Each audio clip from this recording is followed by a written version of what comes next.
Okay, again welcome back to PMS classes. എടാ, നമ്മൾ ഇന്ന് വന്നിരിക്കുന്നത് മൂവിങ് ചാർജസ് ആൻഡ് മാഗ്നറ്റിസത്തിൻ്റെ കണ്ടിന്യൂഷൻ ആണ്. ആ ചാപ്റ്ററിൻ്റെ കുറച്ച് പ്രീവിയസ് ക്വസ്റ്റ്യൻ സീരീസ് ആയിട്ട് നമ്മൾ ചെയ്ത് പോവാണ്. സോ നെക്സ്റ്റ് ക്വസ്റ്റ്യൻ ശ്രദ്ധിക്കണടാ, ഇതും പ്രീവിയസ് ക്വസ്റ്റ്യൻ ആണ്.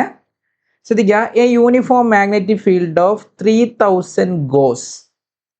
3000 ഗോസ്, ജി സ്റ്റാൻഡ് ഫോർ എന്താണ്? ഗോസ് ആണ്. ഗോസ് എന്ന് വെച്ചാൽ മനസ്സിലാക്കേണ്ട ആരതാണ്? മാഗ്നറ്റിക് ഫീൽഡിന്റെ എന്താണ്? CGS യൂണിറ്റ് ആണ് ആര്? ഗോസ്. 3000 ഗോസ് എന്നാണ് ക്വസ്റ്റ്യൻ പേപ്പർ പറയുന്നത്. Established along positive Z direction A rectangular loop of side 10 centimetre and 5 centimetre carry a current of 12 ampere. What is the magnitude and direction of torque on the loop? What is the magnitude and direction of torque on the loop ആണ്. എടാ, ഞാൻ പറഞ്ഞ data മൊത്തം ഒന്ന് എടുത്തതാണ്. നമുക്ക് പറഞ്ഞിട്ടുണ്ട് magnetic field intensity B is equal to 3000 goes ആണ് അല്ലേ? ഇത് നമ്മൾ എന്തിലേക്ക് മാറ്റണം? SIയിലേക്ക് മാറ്റണം. നമുക്കറിയാം 1 ഗോസ് is equal to, ഈ ഐഡന്റിറ്റി നമ്മൾ പഠിച്ചതാണ്, 10⁻⁻⁴ ടെസ്ലയാണ് അല്ലേ? അങ്ങനെയാണ് ബിന്റെ വാല്യൂ എന്തായിട്ടാ വരിക? 3000 ഇൻറ്റു 10⁻⁻⁴. ദാറ്റ് ഈസ് 0.3 ടെസ്ലയാണ് ആര്? ബിന്റെ വാല്യൂ. മാഗ്നറ്റിക് ഫീൽഡ് ബിന്റെ വാല്യൂ ഇവിടെ തന്നിരിക്കുന്നത് എത്രയാടാ? 0.3 ടെസ്ലയാണ്. ഇനി അതേപോലെ ഇവിടെ രണ്ടാമത് തന്നൊരു ഐഡന്റിറ്റി എന്താണ്? കറണ്ട് അല്ലേ? കറണ്ട് ഐന്റെ വാല്യൂ എത്രയാണ്? 12 ആംപിയർ ആണ്. ഇത് നമ്മളോട് പറഞ്ഞിട്ടുണ്ട് മാഗ്നറ്റിക് ഫീൽഡ് ഏത് ഡയറക്ഷനിലോട്ടേക്കാണ്? Z ഡയറക്ഷനിലോട്ടേക്കാണ്.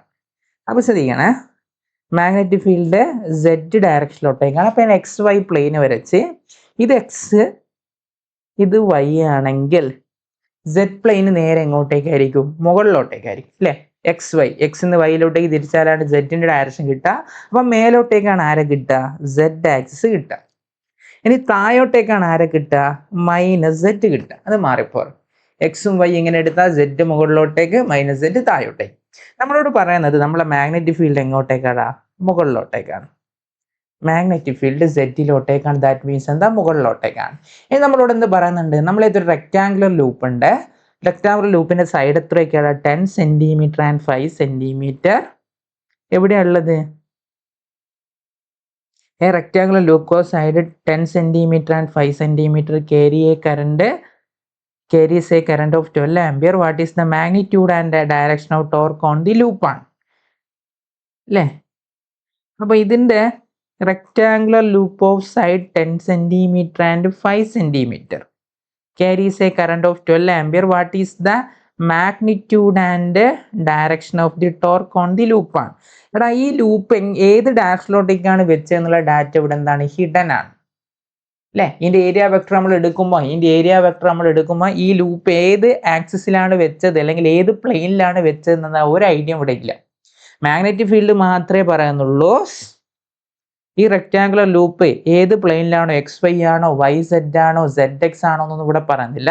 അപ്പം നമുക്കിത് XY പ്ലെയിനിൽ വരച്ചാൽ ഇതിന്റെ ഏരിയ വെക്ടർ Z-ലാ വരിക, ടോർക്ക് എന്തായി പോകും? 0 ആയി പോകും. അപ്പൊ XY പ്ലെയിനിൽ ഇതെന്തായാലും വെക്കാൻ പാടില്ല. XY പ്ലെയിനിലാണ് നമ്മൾ ലൂപ്പ് വെക്കുന്നെങ്കിൽ, ശ്രദ്ധിക്കണേ, XY പ്ലെയിനിലാണ് നമ്മൾ ലൂപ്പ് വെക്കുന്നെങ്കിൽ ഏരിയ വെക്ടർ എങ്ങോട്ടേക്കായിരിക്കും? Z-ലോട്ടേക്കായിരിക്കും അല്ലേ? ഇനി XZ വെക്കുകയാണെങ്കിൽ എന്താ? ഏരിയ വെക്ടർ എന്തോട്ടായിരിക്കും? Y-ലോട്ടേക്കായിരിക്കും.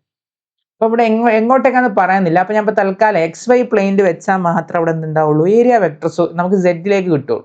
അപ്പോൾ നമുക്ക് ചുരുക്കി പറയാൻ പറ്റും, മാഗ്നറ്റിക് ഫീൽഡ്, ശ്രദ്ധിക്കണേടാ, മാഗ്നറ്റിക് ഫീൽഡ് B ഓൾറെഡി എന്തിലാണ്? Z ആക്സിസിലോട്ടേക്കാണ്. നമ്മൾ ഏരിയ വെക്ടർ XY പ്ലെയിനിലാണെങ്കിൽ,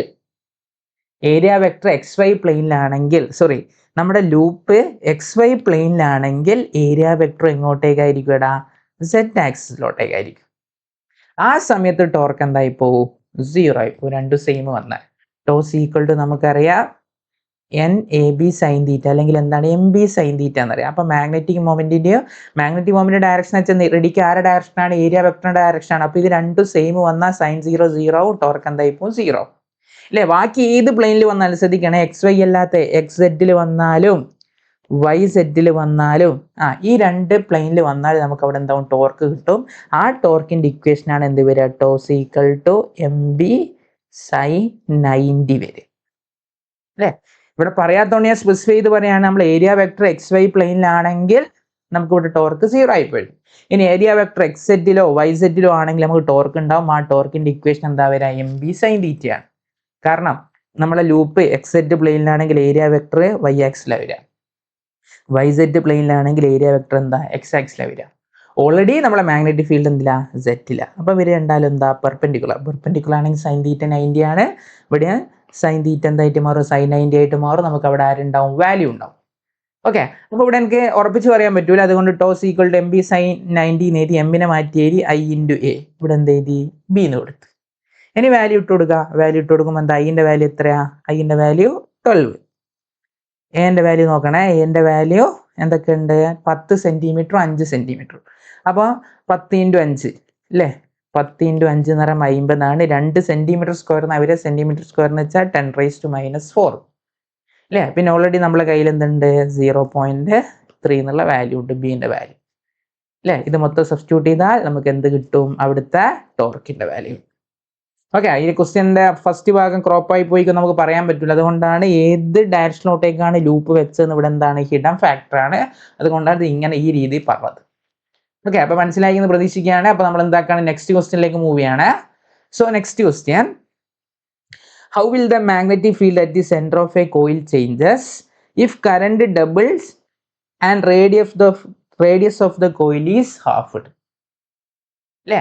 എടാ നമ്മളോട് പറയുന്നത് എന്താ? How will the magnetic field at the centre of A coil change. എടാ കോയിൽ എന്ന് വെച്ചാൽ ഒന്നുമില്ല, സർക്കുലർ ലൂപ്പാണ്. ഈ സർക്കുലർ ലൂപ്പിന്റെ മാഗ്നറ്റിക് ഫീൽഡിന്റെ ഇക്വേഷൻ നമുക്കറിയാം. ബി സി ഈക്വൽ ടു എന്താ? ബി സി ഈക്വൽ ടു എന്താടാ? ബി സി ഈക്വൽ ടു നമ്മൾ പഠിച്ചെന്താ? B C equal to μ0 I divided by 2r ആണ്. പൈയിലെ 2r ആണ്. നമ്മൾ രണ്ടാമത്തെ ഒരു കണ്ടീഷൻ പറയാണ്, സെക്കൻഡ് കണ്ടീഷൻ പറയാണ്. ഇത് first condition, general condition. Second കണ്ടീഷനിൽ ഒരു പറയുന്നത് കറണ്ട് ഡബിൾ ആക്കുന്നുണ്ട് അല്ലേ? സെക്കൻഡ് കണ്ടീഷനിൽ ഐൻ്റെ വാല്യൂ എന്തായിട്ട് മാറുന്നുണ്ട്? 2i ആയിട്ട് മാറുന്നുണ്ട്. And radius of the coil half ആയിട്ട് മാറുന്നത്. ആർ എന്തായിട്ട് മാറുന്നുണ്ട്? r/2 ആയിട്ട് മാറുന്നുണ്ട്. ഇനി പുതിയ ബി ഒന്ന് കണ്ടുപിടിച്ച് നോക്കടാ നിങ്ങൾ. B dash is equal to μ0 ഐൻ്റെ സ്ഥാനത്ത് 2i, 2 തന്നെ. ആറിൻ്റെ സ്ഥാനത്ത് എന്താ? r/2 അല്ലേ? ആറിൻ്റെ സ്ഥാനത്ത് r/2. അപ്പോൾ ഈ 2 നേരെ മുകളിലോട്ടേക്ക് വരൂലേ? ഈ 2 നേരെ മുകളിലോട്ടേക്ക് വരുമ്പോൾ മേലെ 2 into 2 μ0 I divided by 2r. എടാ μ0 I ഡിവൈഡ് ബൈ 2r എന്ന് വെച്ചാൽ നമ്മൾ ആദ്യത്തെ ബി ആ അല്ലേ? ഫസ്റ്റ് കണ്ടീഷനിലെ ബി അല്ലേ? അതിന് എത്ര കൊണ്ട് മൾട്ടിപ്ലൈ ആണ് പുതിയ ബി കിട്ടുന്നത്? 4 കൊണ്ടാണ്. അപ്പോൾ ബി ഡാഷ് ഇസ് ഈക്വൽ നമുക്ക് എഴുതാൻ പറ്റും 4b ആണ്. അപ്പോൾ 4 ടൈംസ് എന്താവും? ഇൻക്രീസ് ആവും. ഓക്കെ, അപ്പോൾ മാഗ്നറ്റിക് ഫീൽഡ് എത്ര ടൈംസാണ് കൂടുന്നത്? 4 ടൈംസ് ആണ് കൂടുന്നത്. നമുക്ക് സിമ്പിൾ ആയിട്ട് വേണേൽ പറയാം. ഓക്കെ, ഇങ്ങനെ നെക്സ്റ്റ് ക്വസ്റ്റ്യൻ നോക്കണേടാ. A circular coil consist of 100 turns ആണ്. ഒരു സർക്കുലർ കോയിൽ ഉണ്ട് അല്ലേ? ഒരൊറ്റ കോയിൽ മാത്രം വരച്ച്. ഓക്കെ, ഇതിന്റെ പ്രത്യേകത ഇവിടെ എത്ര ടേൺസ് ഉണ്ടടാ? ഇവിടെ എത്ര ടേൺസ് ഉണ്ട് ഒരു പറയുന്ന ക്വസ്റ്റ്യൻ പേപ്പറിൽ ഒരു പറയുന്നത് ഇവിടെ എത്ര ടേൺസ് ഉണ്ട് എന്നാടാ? 100 ടേൺസ് ഉണ്ട് എന്നാണ് പറയുന്നത്. അപ്പോൾ എനിക്ക് എഴുതി വെക്കാൻ പറ്റും. ആദ്യം തന്നെ ഫസ്റ്റ് ഡാറ്റ നമുക്ക് മനസ്സിലായി. n is equal to എത്രയാടാ? n is equal to 100 ആണ്. ശ്രദ്ധിക്കണേ, n is equal to 100 ആണ്. ഇനി ഈച്ച് ഓഫ് റേഡിയസ് 8 സെൻറ്റിമീറ്റർ ആണ്. അപ്പോൾ r is equal നമുക്ക് മനസ്സിലായി. r is equal to എന്താ? 8 × 10⁻⁻² ആ സെക്കൻഡ് ഡാറ്റ. കറണ്ട് പറയുന്നത് എത്രയാ? 0.40 ആണ്. That means I is equal to നമ്മൾ കറണ്ട് സിമ്പിൾ I അല്ലേ? 0.40. What is the magnitude of the magnetic field at the centre of the coil? നമ്മൾ ഓൾറെഡി പറഞ്ഞു കഴിഞ്ഞ് അല്ലേ? ഒരു കോയിലാണെങ്കിൽ ബി സി ഈക്വൽ ടു സെൻറ്ററിൽ ഉണ്ടാകുന്നതിൻ്റെ ഇക്വേഷൻ എന്താടാ? B C equal to μ0 I divide by 2r ആ. n കോയിൽ ഉണ്ടെങ്കിൽ അവിടെ എത്ര കൊണ്ട് മൾട്ടിപ്ലൈ ചെയ്യണം? n കൊണ്ട് മൾട്ടിപ്ലൈ ചെയ്യണം. ഒന്നുമില്ല, സബ്സ്റ്റിറ്റ്യൂട്ട് ചെയ്താൽ മതി. സിമ്പിൾ ആ സാധനം അല്ലേ? ഒന്നുമില്ല, സബ്സ്റ്റിറ്റ്യൂട്ട് ചെയ്താൽ മതി. അപ്പം ഇക്വേഷൻ ഇങ്ങനെയായിട്ട് മാറാം. n-ന്റെ സ്ഥാനത്ത് 100 എന്ന് വന്നു. μ0 എന്ന് വെച്ചാൽ 4π × 10⁻⁷. I എന്ന് വെച്ചാൽ വരിക 0.40 എന്ന് വെച്ചാൽ 40 ഡിവൈഡ് ബൈ എന്ത് ചെയ്താടാ? 100 എന്ന് എഴുതാം. ഡിവൈഡഡ് ബൈ ശ്രദ്ധിക്കണേടാ, കഴിഞ്ഞ് 8 × 10⁻⁻² ആണ് അല്ലേ? ഒരു 2 ഐഡിയ മിസ്സായിക്കണ്ടല്ലോ. 2r അല്ലേ? അപ്പോൾ ഇവിടെ ഒരു 2 ഉണ്ട്, ഈ 2 കൂടെ ഇട്ട് കൊടുത്ത്. ഇനി വെട്ടാൻ പറ്റുന്നതൊക്കെ വെട്ടിക്കോ. ഈ 100ഉം ഈ 100ഉം വെട്ടി അല്ലേ? ഈ 2ഉം ഈ 4ഉം വെട്ടി മേലെന്തായിട്ട് മാറി? 2 ആയിട്ട് മാറി. ഇനി ഈ 2ൽ 2 ഒരു പ്രാവശ്യം, 8ൽ 2 എത്ര പ്രാവശ്യം? 4 പ്രാവശ്യം. ഇനി വേണമെങ്കിൽ ഈ 4ഉം ഈ 4 അങ്ങ് വെട്ടി. ഇനി മേലെ ഇത്ര മാത്രമേ ബാക്കിയുള്ളൂ, പൈ ഇൻറ്റു, ശ്രദ്ധിക്കണേ, മേലെ ഇത്ര മാത്രമേ ബാക്കിയുള്ളൂ, പൈ ഇൻറ്റു, ശ്രദ്ധിച്ചോളെ, പൈ ഇൻറ്റു 10⁻⁻⁷. അടിയിൽ ആരൊക്കെയാ ഉള്ളത്? അടിയിൽ പിന്നെ ആരാടെ ബാക്കിയില്ല? എടാ സോറി, ഇവിടെ ഒരു 10 ഉണ്ട്, 0 എന്ന് വെച്ചാൽ ഒരു 10 ബാക്കിയുണ്ട്. ഇനി അടിയിൽ ആരൊക്കെയാ ബാക്കിയുള്ളത്? 10⁻². 10⁻² മുകളിലോട്ടേക്ക് വരുമ്പോൾ എന്തായിട്ട് മാറും? 10⁻+2 ആയിട്ട് മാറും അല്ലേ? അപ്പം ആൻസർ എങ്ങനെയായിട്ട് മാറി? പൈ ഇൻറ്റു 10⁻⁻, ഒരു -7, ഇവിടെ ഒരു 10, അതായത് +1, ഒരു +2.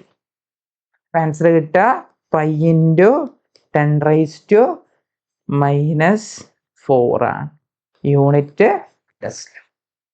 ഇത്രയേ ഉള്ളൂ, ബാക്കി നമുക്ക് അടുത്ത സെഷനിൽ പറയാം. ഓക്കെ.